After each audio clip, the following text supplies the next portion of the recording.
In Nigeria today, a lot of people are dying from the east, west, north, and south. What is the problem? Some people ask. The problem is that the Fulani want to Islamize everybody. But some of us, we fail to understand the importance to put hands together in order to liberate our motherland. Today, Biafra is agitating. Today, Oduduwa is agitating. Middle Belt agitating. Even Hausa'S have waken up. What contribution are you paying? Because the world is full of evil. The world is full of evil. But we have to always fight back in order to make sure that we take our country back. So I ask again, what contribution, my brothers and sisters, are you playing? Like where I come from Biafra land, and I am doing everything humanly possible to make sure that I pay my dues for the freedom of myself, my children, and unborn children. What are you doing? What are you doing? Today, in Imo State, we have a governor who is Supreme Court governor. Now, this Supreme Court governor, during the election, he was number 4.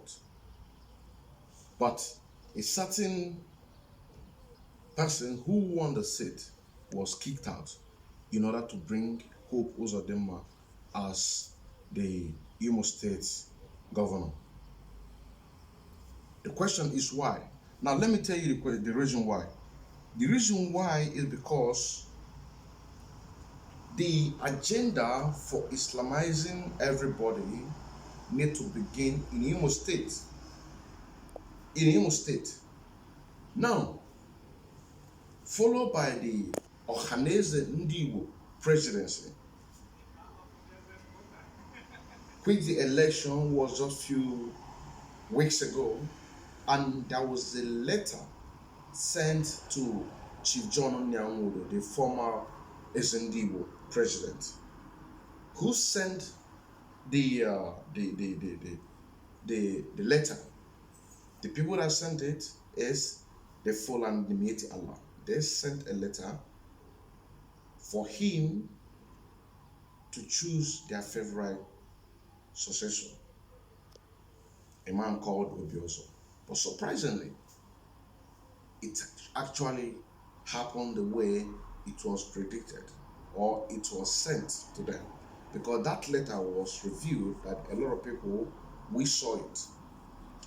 We're shouting, we're saying what we need is Biafra. What we need is Oduduwa, Middle Belt, and the Hausa'S to claim their land. Now, talking about Hausa'S, I am one of the people who are agitating both in English, in Arabic, Dutch, and also Hausa language. Of course, that includes my mother tongue, which is Igbo. But the moment that we are in Nigeria today has made us to move more forward, because we promised the president of Nigeria, which we call the Zoological Republic of Nigeria. We told him that we are going to bring the war to the north. But they thought that we were joking. What we are doing right now is a media war. A media war in the sense that we can be able to educate a lot of people for them not to fall into the trap or mistake that we made in the past. Because the life that we are living in, or the contraption that we're living in, is created by a white man. A white man called Lord Lugard, including his girlfriend, Lawrence Shaw. Lawrence Shaw was the one who named Nigeria Niger area after the river Niger. But today, a lot of people are dying to defend one Nigeria. Have you thought about what happened in Lake Togit? A lot of people were killed. People were massacred. But the government of the day, they swept it under the carpet. That is why we are agitating, saying that enough is enough.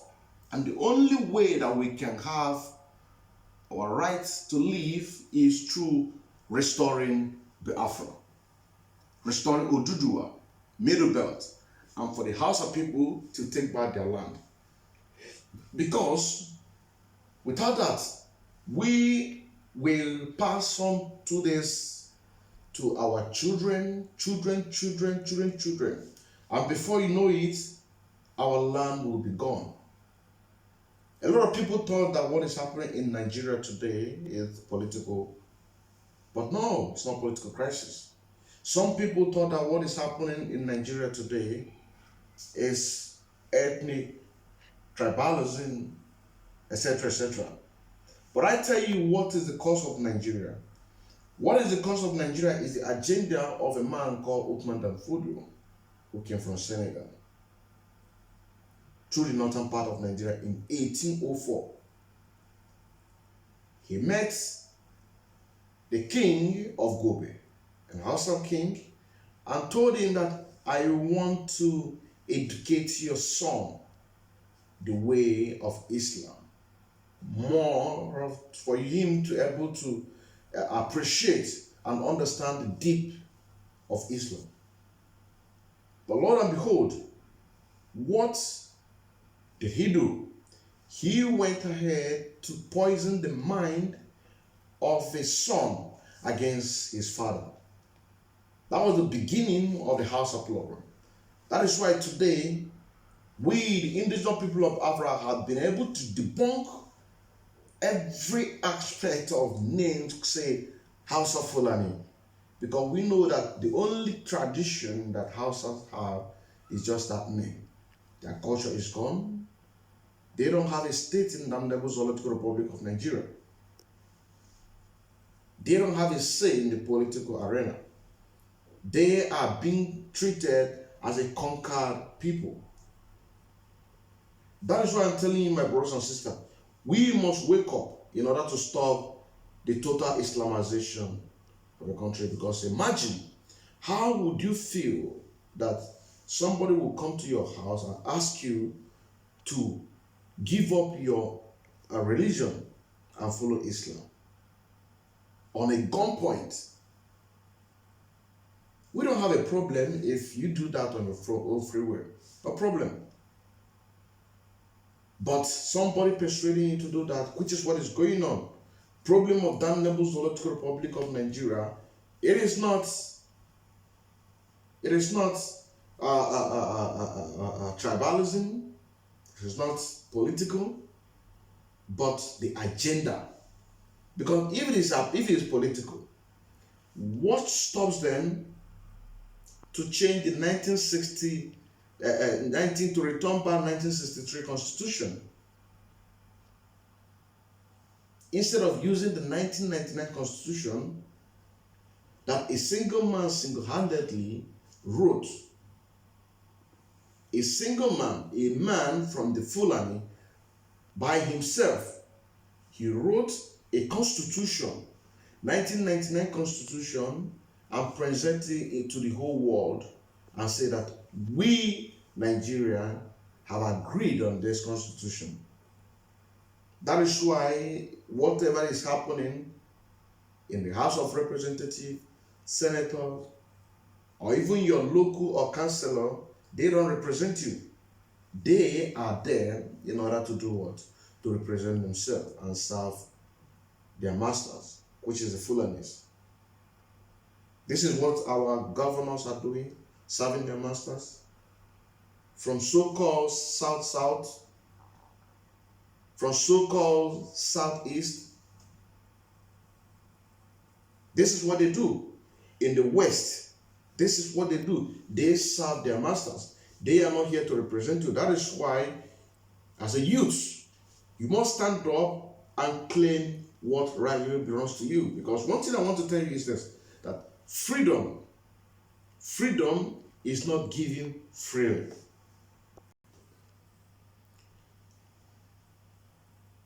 It gives me so heartbroken that even if we preach from now to tomorrow, there are a lot of people who will keep deaf ear.